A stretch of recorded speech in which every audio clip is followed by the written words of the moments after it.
Well, hello. It's Wednesday, and I love to talk with you on Wednesdays. And I hope so far you're having a great week. And I'm going to talk about a topic that is dear to me, and I cannot talk enough about how our challenges bring the best lessons in life. Through the challenges, we don't feel good, we are not happy, probably our energy is low, and we don't feel like doing much. But through those challenges, especially in my case, talking about menopause challenges, it was what led me to do things differently so I could feel better with myself. I was always in search for what will help me feel better. And the struggles just bring to us different sensations. Maybe I'm talking about menopause in this case. But in general, life lessons are taught through challenges, right? So that's gonna be my topic for today. If you are joining me live, let me know that you're here. If you're gonna listen to the replay, do #replay. And throughout the conversation, if you have an aha or an insight or something that you want to share that resonated with you, please share it in the comments below, and I will love to go back and check those comments so that I can reply to you. If you have any questions also throughout my conversation, throughout this training, or let me know. So what are some lessons that I learned through menopause that helped me feel happier with myself? Well, as you all know, menopause comes at an age like 30s, 40s, 50s. It's perimenopause and then menopause. We all have different experiences, and it hits us in different ways. And also, I think that it also hits us more when we are hormonally imbalanced. So that is also an intuition that I'm getting, that people get it when they're hormonally imbalanced. But what happens through menopause, like I started noticing, and maybe you have too, I started feeling like I was fed up with myself. I was fed up with having night sweats, breast pain. I was fed up with sleepless nights. I was fed up with hot flashes. I was fed up with having a brain fog. And I've had this conversation before, but all these things help us be more in connection with us. When we are not in trouble, or when we're not struggling, we're kind of living a life that is just blank, right? It's like everything flows easily, and maybe we're balanced, but there's kind of no excitement. So what I've discovered is that menopause helped me redirect my life. And hopefully with what I'm going to share today at the end, I'm going to share with you 3 tips of how to help you feel happier with yourself in very simple ways. So as I decided to try new things, because I was fed up with not feeling good with myself, I was not feeling like myself anymore. I didn't have the energy. I didn't have the drive. I didn't have the kind of the motivation anymore to live a happy life. So I needed to change things. So I decided to do things differently. And when I started to do things differently and think outside the box, it also became harder because the people around me were not understanding what was going on. So for a moment, it was a time of challenge. It was a difficult time, because in my finding myself, it also confused everybody. But I was always trying to do things for other people. I was trying to do things that helped others, and I was not thinking about myself. So it is very important to learn to start doing things outside the box. Start doing things that create more love and experiences. But what was behind all this that I was not allowing me to make things change or things differently? I was not confronting these inner monsters that I was having in my brain, of trying to accommodate everybody and everything and myself. I was not, I suddenly I felt like there was monsters in my brain and I didn't know how to handle that. And these monsters were thoughts that I was having, that if I became transparent on how I was feeling or how I was thinking, I was gonna disturb everybody around, and I would go always to the worst case scenario. So these are stories that we are replicating in our brain. And when we're thinking about all these worst case scenarios, what happens? We are just worried about the future. We are just worried about anxiety, and that causes stress and anxiety. And that alone, the stress and anxiety, takes us our hormones out of balance. So on top of menopause time, when our hormones are already unbalanced, we add all the stress because of the feelings that we're having, then everything goes out of whack. So it's, no matter what we do, it's hard to be in balance again. So confronting these fears, I started to take responsibility on taking new actions. I changed different ways of eating. I changed different ways of moving my body. I tried different things to have different experiences. And those experiences, and it was not easy. I had to kind of protect my boundaries. I had to make time for myself to self-discovery. And that is something very difficult. Maybe you're struggling with making time for yourself because you're running around with kids all over and everybody's demanding your time. Maybe you have pets. They are very, very demanding. Maybe they're your children, maybe your spouse. But if you're struggling, one thing that I recognized on myself and that I learned is to create a little boundary and to create a space that was just for me. And that allowed me to think about things differently. That allowed me to do things differently. I was always kind of taking care of all the family and things, and I would ask, for example, who wants to go to the park today? No answer. Nobody wanted to go. So nobody wanted to go, I would not go either. And I wanted to go. But because they didn't want to go, I didn't go. So that made me feel unhappy with myself. Those little things that we're doing, that we think that we're doing for our family, we're not doing for ourselves, and that just disrupts the relationships too.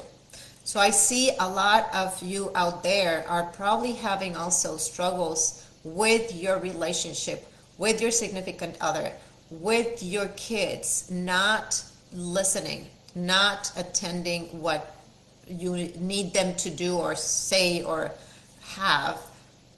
Even eating something, right? It's maybe eating the greens and they're rebellious. Well, they are rebellious because everything that is happening outside is also happening inside. And that is where the monsters come, even worse. When we are not addressing our own needs, we start seeing that everything outside of us is struggle, is a turmoil. And then there's worse monsters created because then we are trying to fight with those reactions that everybody's having. So there's a never-ending story. And slowly I started to create these times for myself to understand me, to do the things that even though if they don't want to go for a walk or they didn't want to go to a park, I would say, okay, you don't want to, but I do. So see you later, alligator. And I would go for a little bit. Those little me times helped me a lot.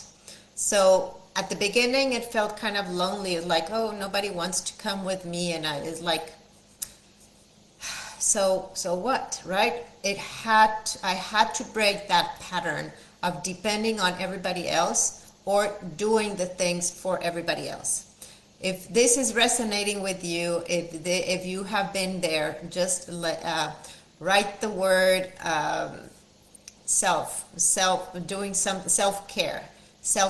And that is something that is very important. Self-care is not always about just a manicure or just a hair or going to get a massage or going to expensive spa, right? Self-care is daily commitments to ourselves.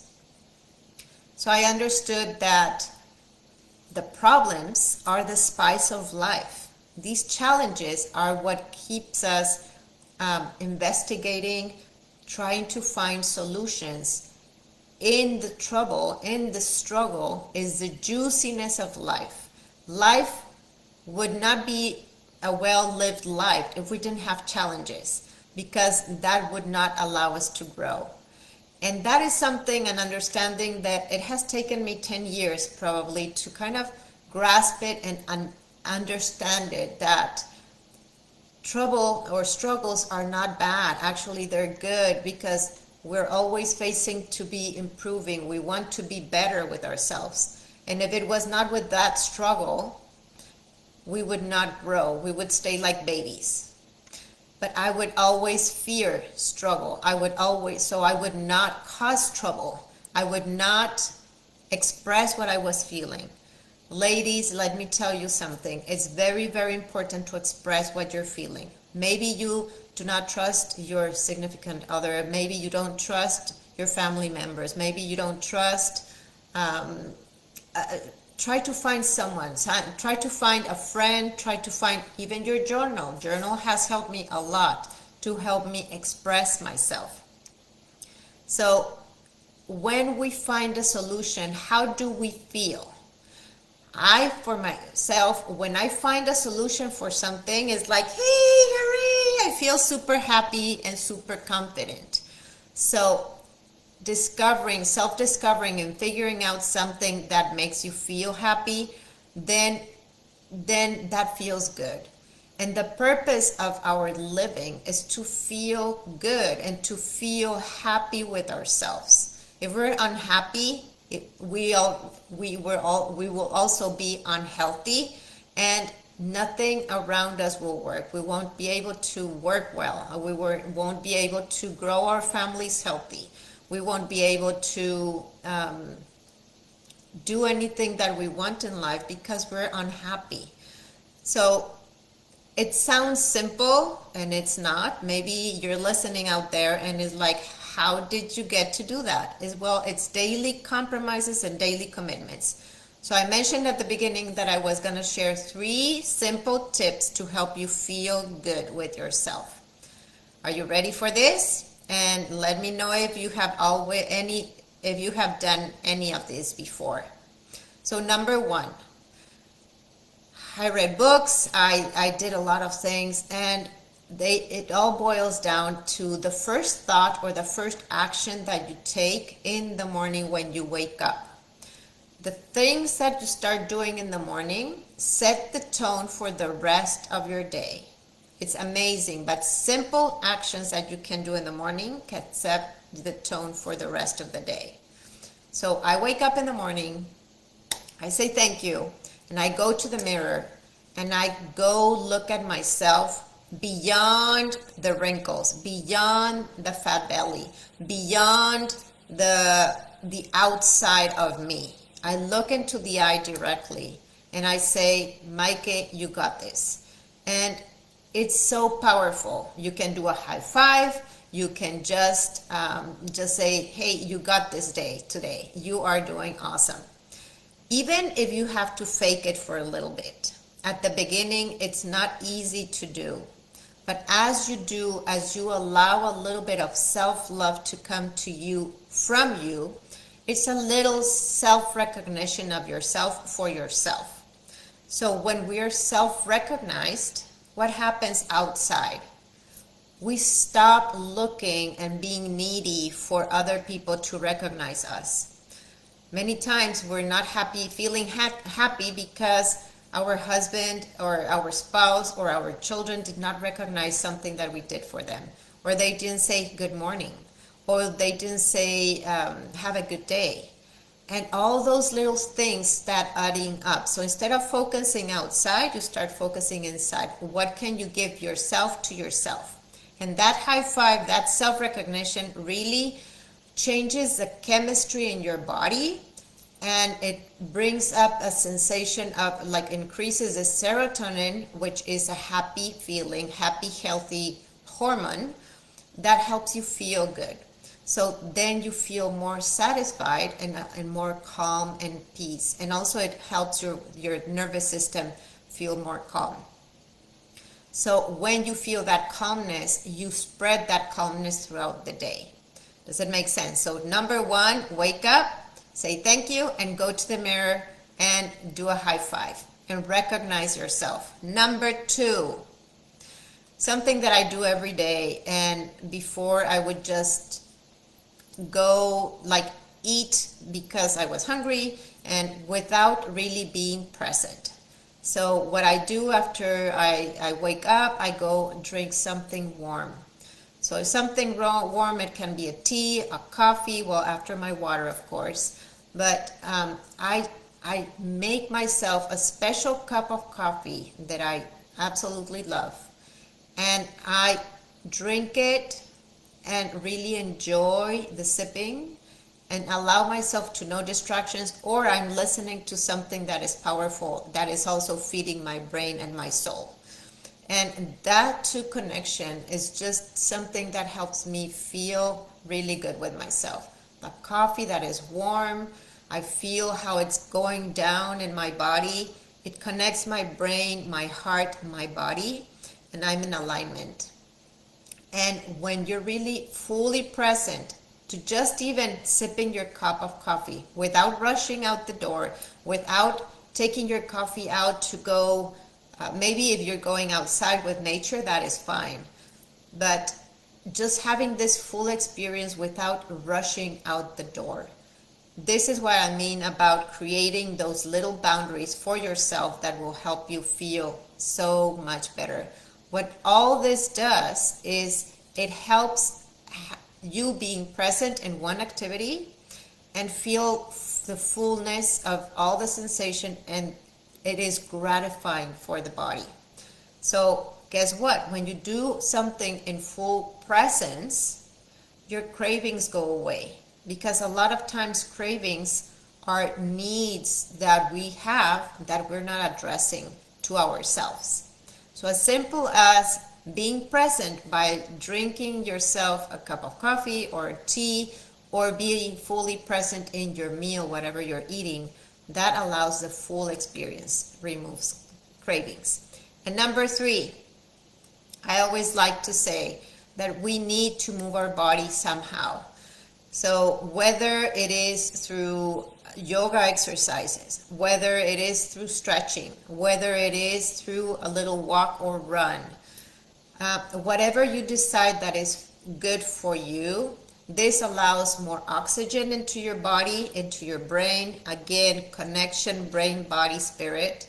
And it helps all the oxygen and the blood run. It is very important to get everything flushing so our brain has more oxygen, it has more blood to function properly. Brain fog comes also from bad connection, bad oxygenation, bad nutrition. So these simple things allows you to start your day in motion with peaceful heart and feeling complete and satisfied. So again, it is very important to not just go through the motions of your exercise, not just go out for a run and go for the run and not notice anything, or go for your yoga or your stretches. Even if it's 5 minutes, be fully present in this experience. Do not be thinking about what you need to do the rest of the day, what is in your to-do list. That takes away the presence, which causes the cravings because you're not having the full experience. I want you to start learning to do these simple things, to have a full experience, to be fully present. And when you allow this to happen, what happens is that you teach your body and your brain to be fully present in each experience. And then you carry on the day, the things that you have to do through the day, and you feel like even the time in your day spreads even more because you're fully present. So you're not allowing distractions. So again, it's creating those boundaries and setting that time for yourself, even if it's 5 minutes for each activity in the day, to start your morning before work, before addressing everybody else's needs. When you do this for yourself, you create a new personal reality. Like your experience becomes different. So when you change your personal reality, what you're seeing, what you're feeling, those monsters, which are all the thoughts and the stories that we are creating about ourselves, start fading away. And then you start feeling kind of more energy coming back into your body. So when you change your personal reality, you change your personality. And that is when you start measuring yourself by your own standards. And you don't no longer need approval for everybody else to do the things that you want to be doing. It kind of just fades away. Instead of focusing so much on the standards of how everybody's looking at you or opinion about you, that's something else that I've learned is like I no longer wait for appreciation of things. It's really nice to receive, but I'm not expecting it. And when you're not expecting it, it comes from surprise and it feels even so much better. So all these things help you manage your health better, your energy better, your emotions better. And what happens when you're able to manage life better? You feel happier. You're a happier person, and you're a happier person to be around with also. Your family, your coworkers deserve the best of you, but first of all, you deserve the best of you so that you can live a better life without restrictions. And that is what Maaike's Wellness helps you do. It helps you have these little tools in your life, in your bucket, so that you can grab simple things that can make a life-changing for you to feel good every single day. It takes commitment, it takes practice, it takes building new habits and unlearn bad habits to learn new habits. That is what helps improve the quality of your life.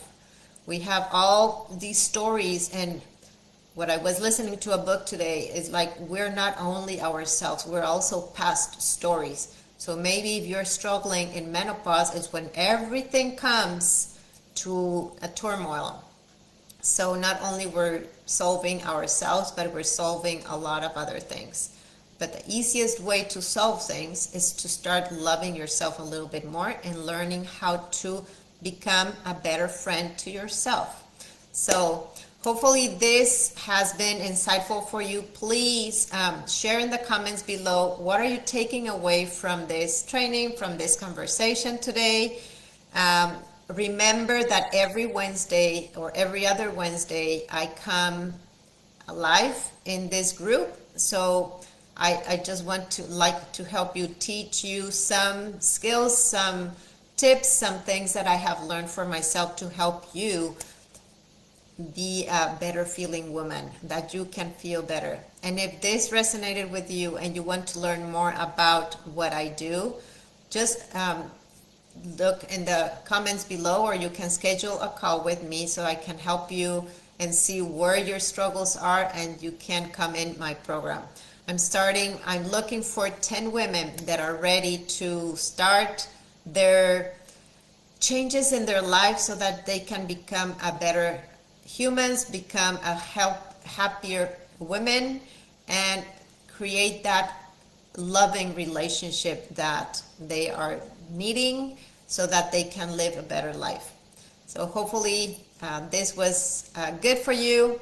I look forward to talking with you next Wednesday. And if you have any comments, please comment in the comments below. I would love to hear what resonated with you. Thank you so much for listening, and hasta la vista. I'll see you next time.